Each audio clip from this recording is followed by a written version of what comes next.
I let my brother's pregnant girlfriend move in temporarily after the baby was born. My parents said it would be cold to make them leave. Then they demanded my room because babies need more space.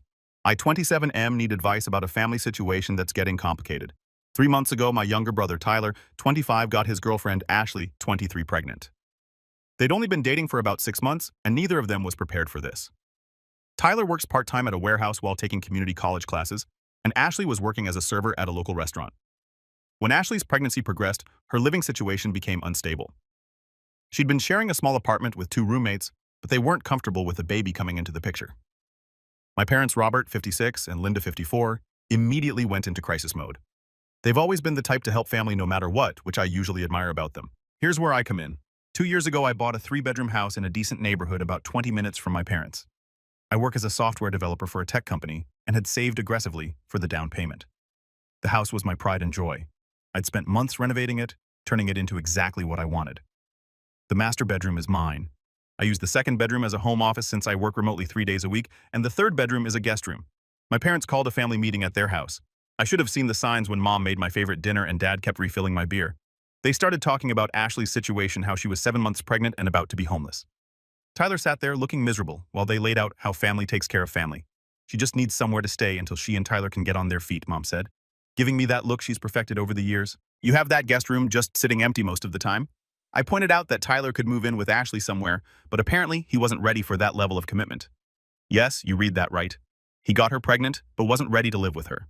Dad jumped in to say Tyler was working on himself and needed time to adjust to the idea of fatherhood. The pressure was intense. Mom started talking about how Ashley had no family support. Her parents live in another state and aren't in a position to help, how she was all alone, how the stress wasn't good for the baby. Dad mentioned how proud he was that I'd done so well for myself and how this was my chance to give back to the family. I want to be clear, I'm not heartless. The thought of my future niece or nephew potentially being born into homelessness bothered me. So I agreed, but with clear conditions.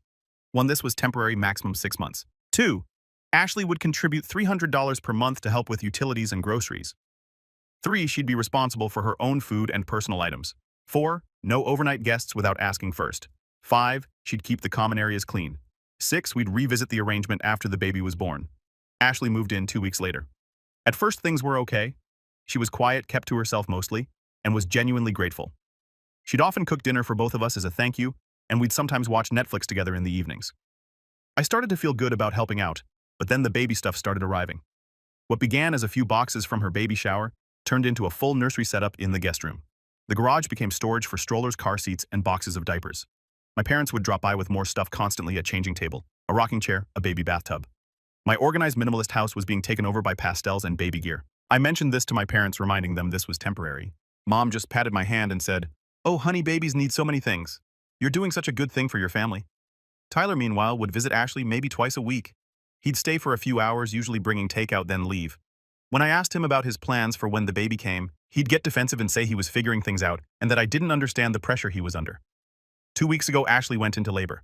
Tyler was there for the birth, and my parents were over the moon about their first grandchild, a healthy baby girl they named Emma. I sent flowers and a congratulations card, figuring I'd give them space to adjust. That's when everything changed. The baby came home 3 days ago, and my quiet, peaceful house is gone. Emma has her days and nights mixed up, so she's up crying every few hours at night. The thin walls mean I hear everything. Ashley tries to keep her quiet, but you can only do so much with a newborn. My home office is next to the nursery, and working from home has become nearly impossible. During my video calls, you can hear the baby crying in the background. My manager made a joke about my new assistant, but I could tell he wasn't thrilled about the disruption. But the real kicker came yesterday. My parents came over to see the baby and stayed for dinner. As we were eating, Mom casually mentioned how nice it was that Emma had a stable home environment and how important the first year is for child development. Actually, I said, trying to keep my voice light, we should probably start talking about next steps. The 6-month agreement would have Ashley here until May, but with the baby here now, maybe we should revisit that. The temperature in the room dropped about 10 degrees. You're not seriously thinking of putting a newborn baby out on the street? Mom's voice was sharp. Of course not, I said, but Tyler and Ashley need to start making real plans. This was always temporary. Dad set down his fork. Michael, that baby is your niece. Your blood. You have all the space and they have nothing. How can you be so selfish? Tyler, who had been silent until then, finally spoke up. Maybe if you weren't so uptight about your perfect house, you'd realize some things are more important than your home office aesthetic. Ashley started crying, holding Emma closer. I knew this would happen. I told Tyler you'd want us gone as soon as the baby came. I guess we'll just have to figure something out even if it means. She trailed off, but the implication was clear. My parents immediately went into comfort mode with her while shooting me disappointed looks. Mom held the baby while Dad assured Ashley that everything would work out and gave me a pointed look that said I better make it work out. They left shortly after, but not before Mom pulled me aside. I raised you better than this, Michael. That baby deserves stability. You have the means to provide it. Don't be the uncle who turned his back on family when they needed him most. I'm now sitting in my home office at 2 a.m. because the baby is crying again and I can't sleep. I feel like a monster for wanting my house back, but I also feel like I'm being manipulated. I work hard for what I have, and while I wanted to help, I never signed up to be a permanent housing solution for my brother's girlfriend and baby. Tyler still hasn't made any moves to step up. He's not contributing financially, he's not staying nights to help with the baby, and he's not looking for a place for them to live together. But somehow I'm the bad guy for expecting them to stick to our original agreement. Am I being heartless here? How do I handle this without destroying my relationship with my family, but also without becoming a permanent landlord to my brother's responsibility? Update 1 2 weeks later. 2 weeks. Thank you to everyone who responded to my original post. Your comments ranged from calling me a doormat to suggesting I formally evict Ashley immediately. I've spent the last 2 weeks trying to find a middle ground, and I need to update you on how spectacularly that's failed. First, let me address some common questions from the comments. And no, there's no formal lease agreement. I stupidly thought family didn't need legal documents. Yes, Tyler is the father. That was never in question. Ashley's parents live in Florida.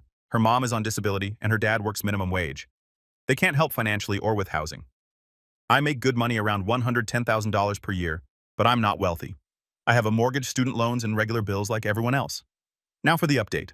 After reading your comments, I decided to have a formal sit-down with Tyler. I texted him that we needed to discuss his plans for Ashley and Emma, and he agreed to come over last Sunday afternoon.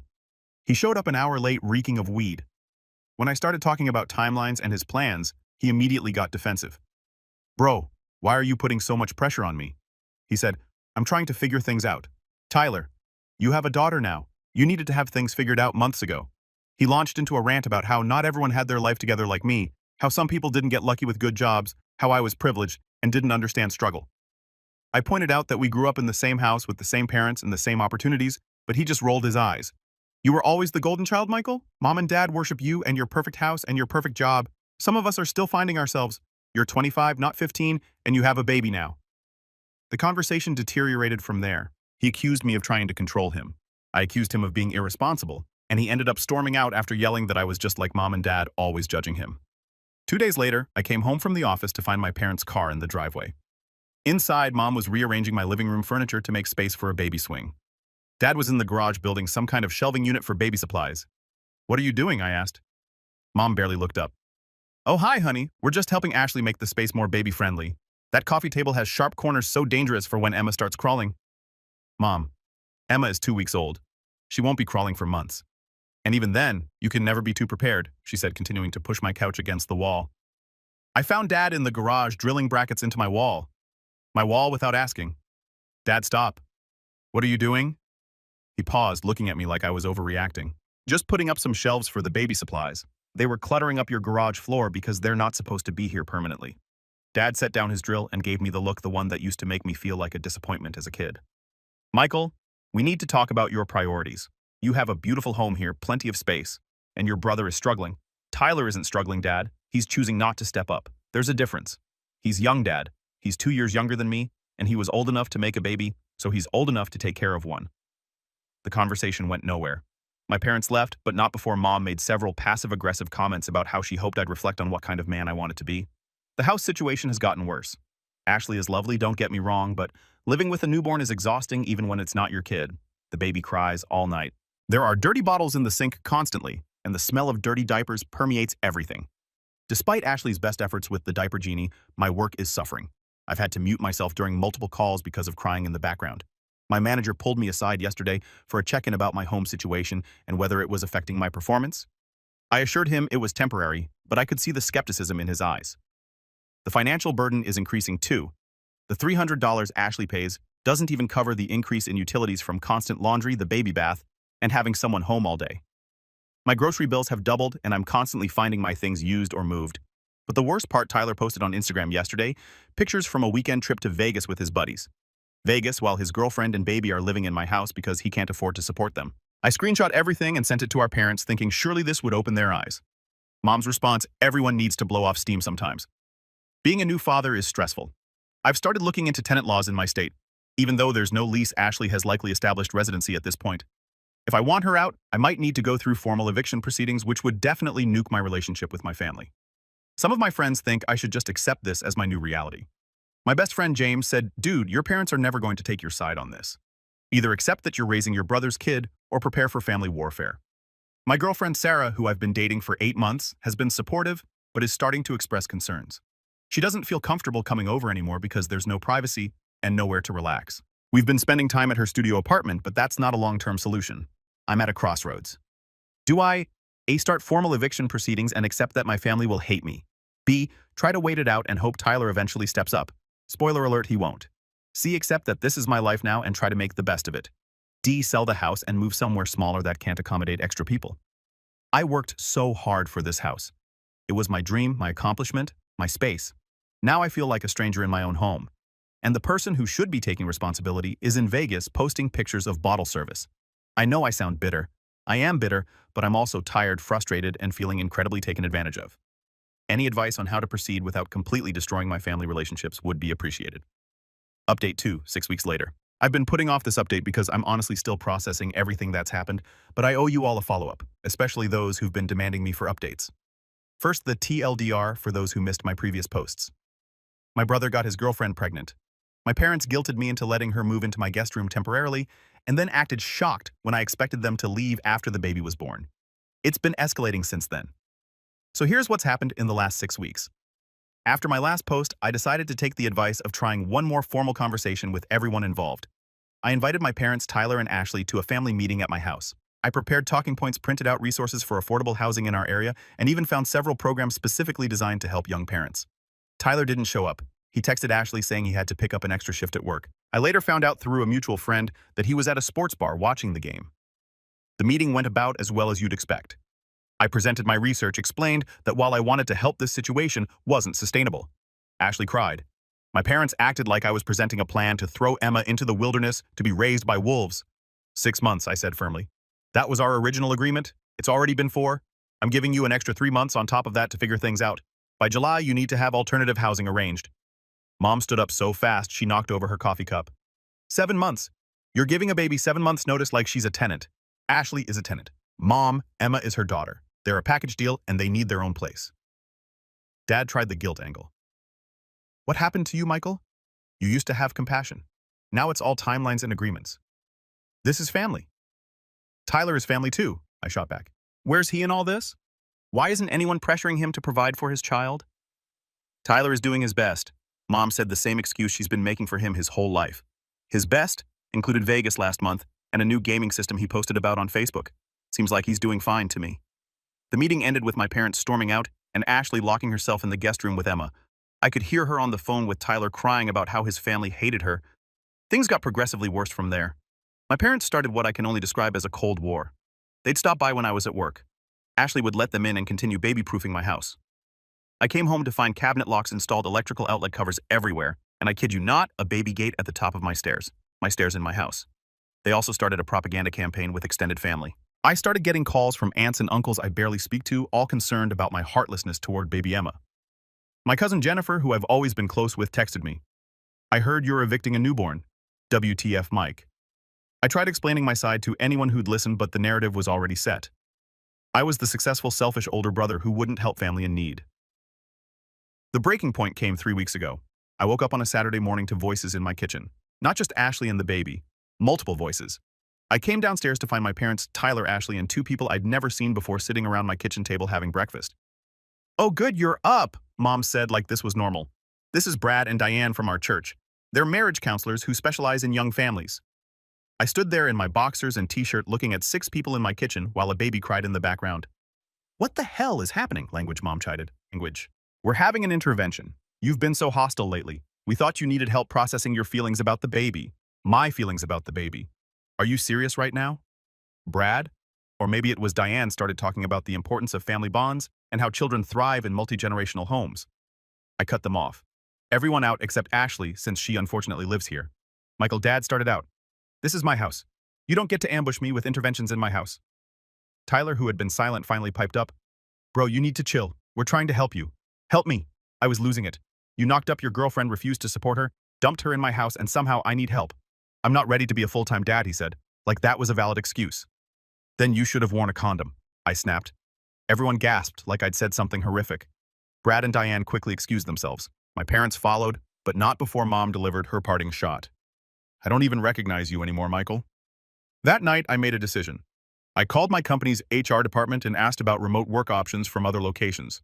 Turns out, as long as I'm in the same time zone, they don't care where I work from. I also called a real estate agent. I listed my house 2 weeks ago. It's a seller's market, and I got multiple offers within days. I accepted one that was $30,000 over asking with a 45-day close. I haven't told my family yet. Ashley doesn't know. I've been looking at condos in another city about 3 hours away, close enough to visit if I want to, far enough that no one will drop by unannounced. But here's where things get really crazy. Yesterday, Ashley approached me after putting Emma down for a nap. She looked nervous, fidgeting with her hands. Michael, can we talk? I tensed, expecting another guilt trip or manipulation. Instead, she surprised me. I know you're selling the house. My heart stopped.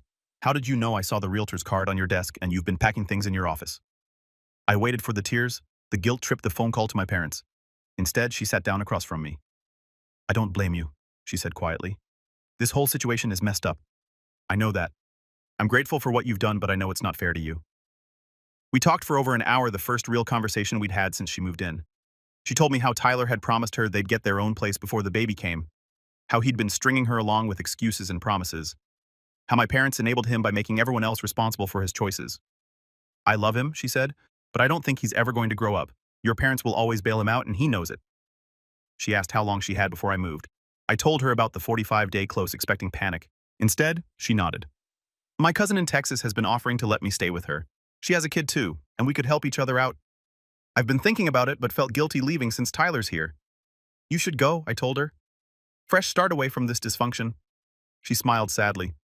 Your parents are going to flip when they find out we're both leaving. Probably, but that's not our problem anymore.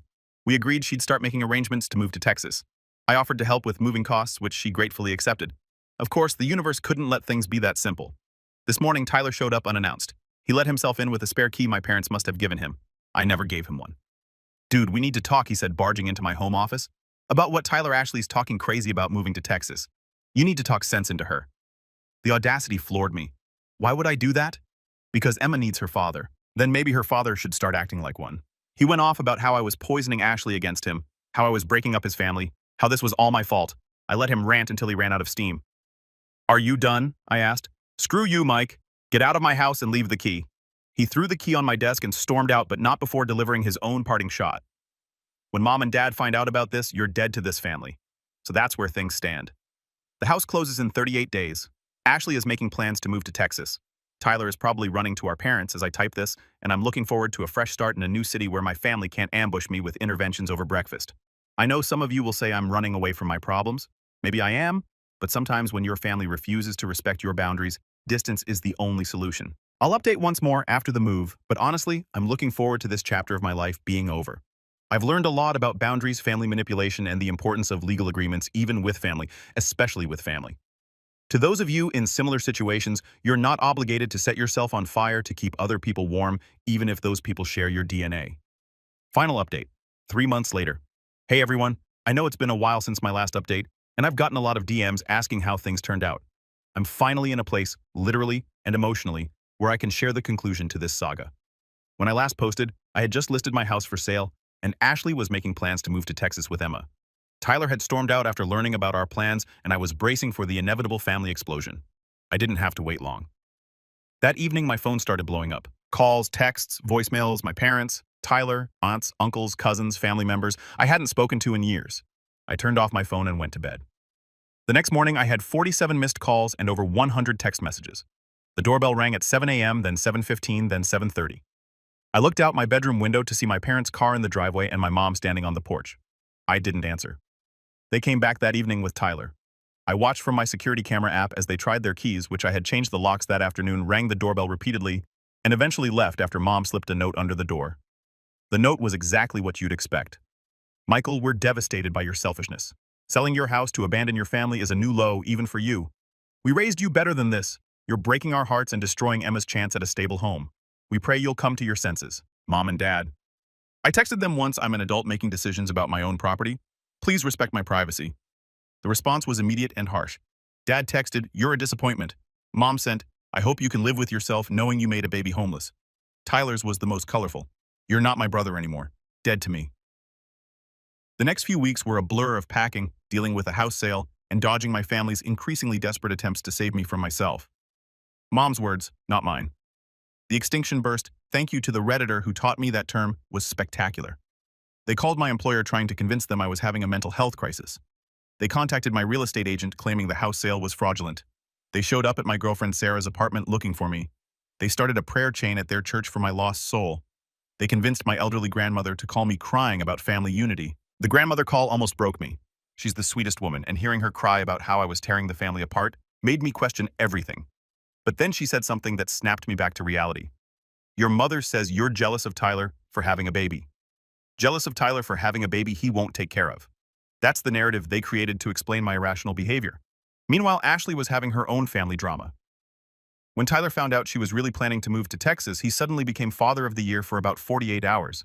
He showed up with flowers, promised to get his own apartment, swore he'd step up. Ashley, to her credit, didn't fall for it. He literally asked to borrow money for gas in the same conversation where he promised to support us. She told me, "I'm done." She moved out 2 weeks before my closing date. The morning she left, we had coffee together while Emma slept. "I'm sorry this all happened," she said. "I never meant for it to go this far. I know, and I'm glad you're getting a fresh start." She hugged me before leaving. "Your family doesn't deserve you, Michael. Don't let them make you feel guilty for having boundaries." With Ashley gone, my parents shifted into overdrive. They now had the narrative that I'd driven away both Ashley and Emma.